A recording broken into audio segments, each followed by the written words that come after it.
Kemudian yang kedua, rendaman.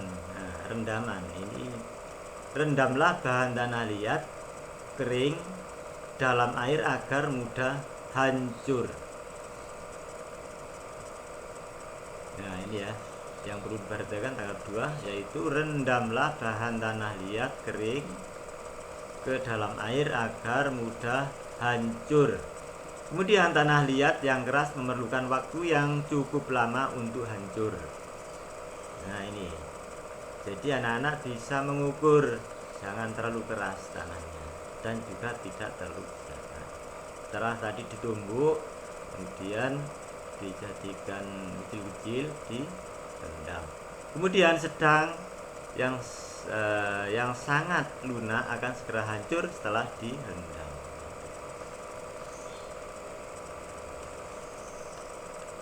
Kemudian yang ketiga, setelah direndam lalu aduk-aduk bahan tanah liat. Setelah kondisi tanah liat yang direndam benar-benar hancur akan memudahkan proses pengadukan.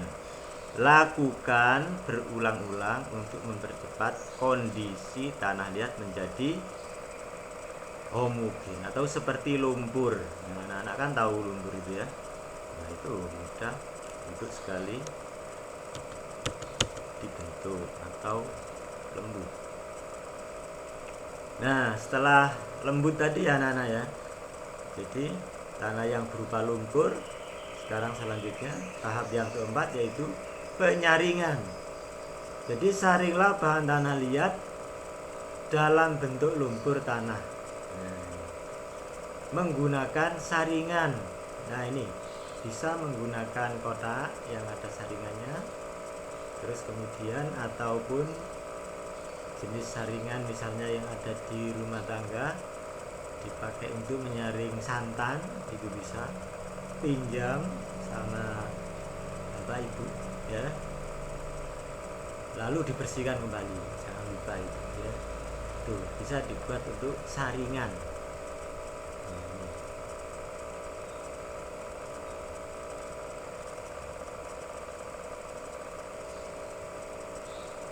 Nah ini tempat tanah liat hasil penyaringan pada wadah ember dan biarkan hingga terjadi pengendapan tanah liat.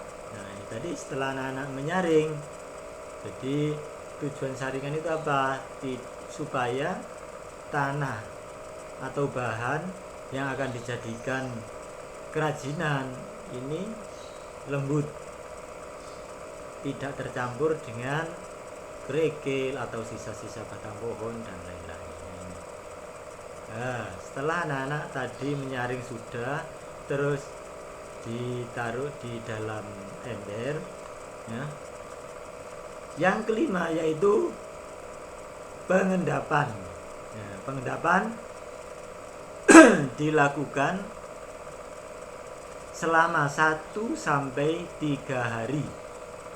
Ini ya anak-anak, makanya waktu yang saya berikan dalam praktek pembuatan bahan tanah liat ini cukup panjang, 1 minggu itu, karena memang prosesnya sederhana tapi lama. Supaya apa? Supaya hasilnya betul-betul maksimal. Dan anak-anak itu dalam pembelajaran ini betul-betul bisa memahami, kemudian anak-anak bisa praktek, dan hasil prakteknya itu anak-anak bisa manfaatkan dengan maksimal. Nah itu tujuan saya itu, sampai jadi 2 minggu ini kita maksimalkan dalam pembelajaran. Nah pengendapan dilakukan selama 1-3 hari agar tanah mengendap pada bagian atas air. Semakin lama pengendapan maka semakin sedikit airnya, karena tanah yang tadinya basah menguap. Nah, setelah menguap, tanah tersebut akan menjadi kalis. Kalis itu anak-anak tanah yang sudah lembut sekali, itu sangat mudah dibentuk bila nanti dalam pengerjaan praktek.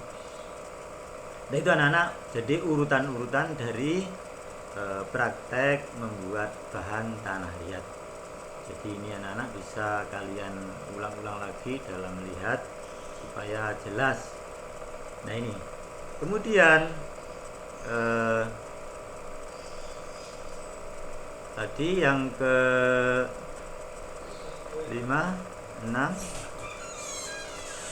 kemudian lakukan pengentalan slip tanah liat tersebut dengan cara menuang lumpur ke dalam ember. Tadi sudah ya, sama 5 dan 6. Kemudian yang ketujuh yaitu lakukan pengulian bahan tanah liat plastis di atas meja atau tempat yang rata.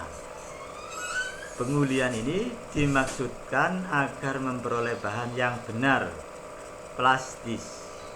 Bentuk tanah liat menjadi bentuk silinder atau balok.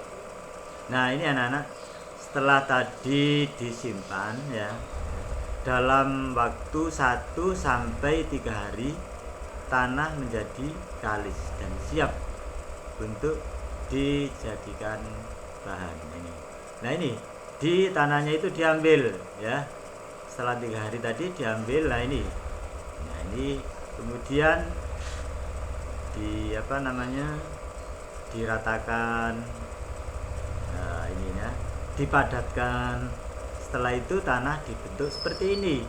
Nah ini, simpanlah tanah liat plastis yang telah diulin dalam kotak atau tempat tertutup agar kelembapan tetap terjaga. Sesudah itu tanah liat siap digunakan setiap saat. Nah ini anak-anak contohnya ya,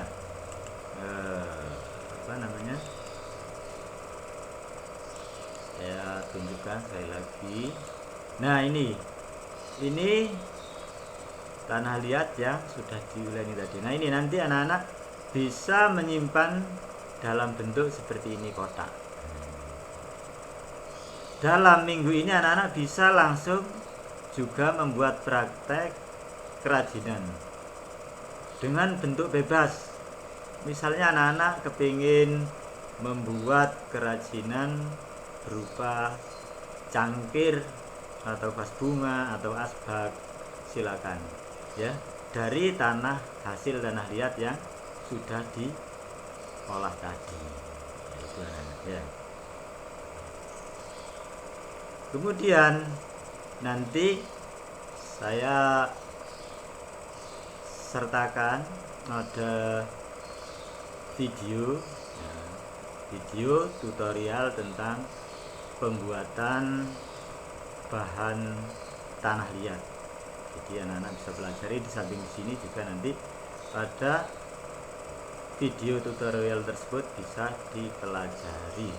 Nah kemudian anak-anak dalam praktek nanti, dalam pembuatan mulai tahap awal hingga tahap akhir itu kan hubungannya dengan tanah mesti kotor-kotor itu, tanah tangan maupun kaki Nah itu anak-anak, jadi tidak usah pakai seragam dalam pembuatan tersebut ya.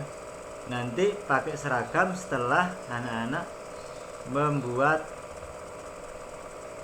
bahan tanah liat itu jadi. Setelah jadi baru ditunjukkan pakai seragam ya anak ya. Jadi tidak usah pakai seragam. Kemudian anak-anak bisa bekerja sama dengan temannya ya. Misalnya rumahnya dekat, dalam satu kelas atau satu angkatan anak kelas 8 yang tugasnya kebetulan sama, bisa bekerja sama mencari bahan untuk bisa memudahkan. Dalam praktek anak-anak tetap mentaati aturan dalam era pandemi ini, tetap menggunakan masker dan jaga jarak. Yang penting itu, boleh bekerja sama tapi tetap menggunakan sistem pengamanan pada era pandemi ini. Ya anak-anak, saya kira penjelasan tadi sudah cukup ya. Nanti apabila anak-anak ada yang kurang paham, silahkan bertanya langsung lewat WA, WhatsApp Pak Mahzumi ya. Dan anak itu